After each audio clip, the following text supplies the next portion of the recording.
हे student, welcome once again. बच्चों, इस वाले वीडियो से हम लोग एक्सरसाइज 1C स्टार्ट करने जा रहे हैं और जो हमारा फर्स्ट क्वेश्चन है ना, जिसको हम इस वीडियो में सॉल्व करेंगे, ये आप कह लो कि इस पूरे चैप्टर का यानी कि इस एक्सरसाइज का एक तरह से आप इंट्रो समझ लो, क्योंकि यहाँ पर ही हमसे बोल दिया गया है कि what are irrational number. Irrational number होते क्या हैं, और जो इर्रेशनल नंबर जो होते हैं ना, उसी से रिलेटेड पूरे क्वेश्चन दिए गए हैं नीचे में। तो ये आप अगर समझ गए तो इसको समझने में आपको आसानी होगी। ठीक है, ऐसा नहीं है कि इसको समझ गए तो ये पूरा समझ जाओगे, इसको समझना पड़ेगा थोड़ा सा। मैं उसको आपको सॉल्व करा दूँगा, चिंता मत करो।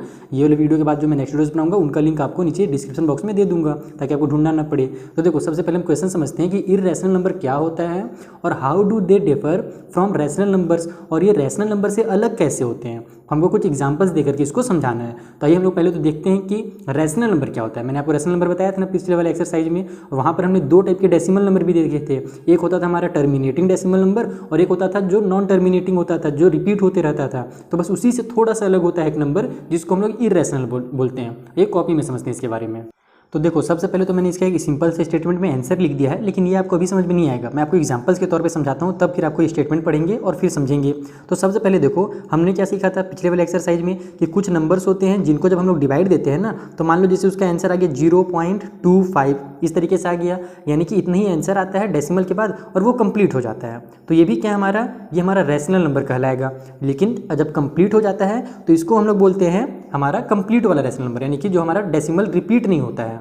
इसे हम लोग टर्मिनेटिंग डेसिमल भी बोलते हैं, यानी कि जो हमारा टर्मिनेट हो जाए, डेसिमल आगे ना बढ़े, उसको टर्मिनेट डेसिमल कह दो आप। तो ये हमारा टर्मिनेटिंग डेसिमल क्या बोलते हैं, डेसिमल नंबर होता है। और ये भी एक तरह से क्या है, हमारा रैशनल नंबर है। उसी तरीके से कुछ नंबर ऐसे होते हैं जो रिपीट होते हैं, जैसे कि मान लो कुछ हमने डिवाइड किया तो 0.333 इस तरीके से 3 चलते जा रहा है, या फिर 0 पॉइंट नहीं भी आ रहा है तो 3.3 आ रहा है। इस तरीके से बहुत सारे आपको नंबर मिल जाएंगे। इसके बारे में हमने देखा, तो ये हमारा 3 क्या हो रहा है, बार बार रिपीट हो रहा है, तो इसको इस तरीके से 3.3 लिख करके ऊपर में बार भी लगा दिया जाता है। इसका मतलब क्या होता है कि ये जो 3 है ये क्या हो रहा है, बार बार रिपीट हो रहा है।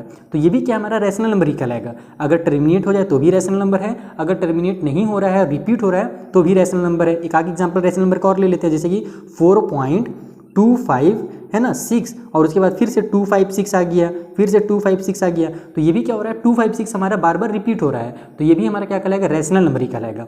लेकिन ऐसे नंबर जो ना ही टर्मिनेट हो, यानी कि कंप्लीट भी नहीं होते हैं और ना ही रिपीट होते हैं, तो उनको ही कहा जाता है इर्रेशनल नंबर। फॉर एग्जाम्पल अगर आपको मैं बताऊं, जैसे कि मान लो आया हमारा आंसर 0.1, उसके बाद आ गया 2, ठीक है, फिर आया हमारा 1, फिर आया 2, लेकिन इस बार फिर आ गया 3, यानी कि 1 2 आया था, इस बार 1 2 3 हो गया। फिर आगे हमने डिवाइड दिया तो 1 2 3 4 आ गया, फिर आगे डिवाइड दिया तो 1 2 3 4 5 आ गया। यानी कि हमारा रिपीट कुछ भी नहीं हो रहा है। ये 1 2 आपको रिपीट दिख रहा है, लेकिन पहले 1 2 था, फिर 1 2 3 आया, फिर 1 2 4 आया, तो रिपीट थोड़ी कहलाएगा। फिर उसके बाद 1 2 5 आया। तो इस तरीके से हमारा नंबर ना ही खत्म हो रहा है और ना ही रिपीट हो रहा है। तो इस टाइप से जब नंबर आता है ना, तो इसी को हम लोग क्या बोलते हैं, इर्रेशनल नंबर बोलते हैं। तो यहाँ पर हमको एग्जाम्पल के लिए भी बोला गया था ना कि एग्जाम्पल बताइए, तो ये एक नंबर लिख दो। उसके अलावा आप फिर और कोई भी नंबर लिख सकते हो, जैसे कि मान लो 1 पॉइंट, पहले 1 0 आया, फिर 1 00 आ गया, फिर 1 000 आ गया, 1 40 आ गया। तो इस तरीके से कई नंबर आपको मिल जाएंगे आपके माइंड में। यानी कि बस ये ध्यान रखना है कि वो ना ही हमारा कंप्लीट होंगे और ना ही हमारे क्या होंगे, रिपीट होंगे, वो अलग अलग आते जाएगा। इसके बाद फिर 150 आएगा, 160 आएगा। समझ में आ रहा है बात ना, और भी बहुत सारे एग्जाम्पल हो जाएंगे। तो अब आप इसको ये समझ पाओगे। अब देखो यहाँ पर मैंने क्या लिखा है कि ये number which is neither terminating, यानी कि ऐसा नंबर जो टर्मिनेट भी नहीं होता है, यानी कि ख़त्म भी नहीं होता है डेसिमल में, और नॉर रिपीटिंग डेसिमल, और ना ही वो रिपीट होता है हमारा उसका डेसिमल, तो इज़ कॉल्ड इर्रेशनल नंबर। तो इसे हम लोग क्या कहते हैं, इर्रेशनल नंबर बोलते हैं। फिर आगे थोड़ा सा और क्वेश्चन में दिया था कि ये रैशनल नंबर से अलग कैसे है, तो हम क्या जाते हैं कि वेन एवर, जबकि एक रैशनल नंबर जो होता है ना, वो या तो आइदर टर्मिनेटिंग होता है या फिर रिपीटिंग डेसिमल होता है। इस तरीके से या तो टर्मिनेट हो जाएगा या तो रिपीट होगा एक ही नंबर बार बार, तो उसी को हम लोग क्या बोलते हैं, रैशनल नंबर बोलते हैं।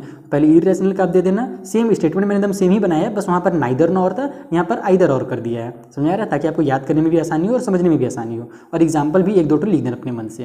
तो इस तरीके से आपको ये जो हमारा आंसर होता है कंप्लीट होता है फर्स्ट वाला। अब मिलेंगे सेकंड वीडियो में, जहाँ पर जो अगला हमारा क्वेश्चन है उसे मैं आपको डिटेल में समझा दूंगा।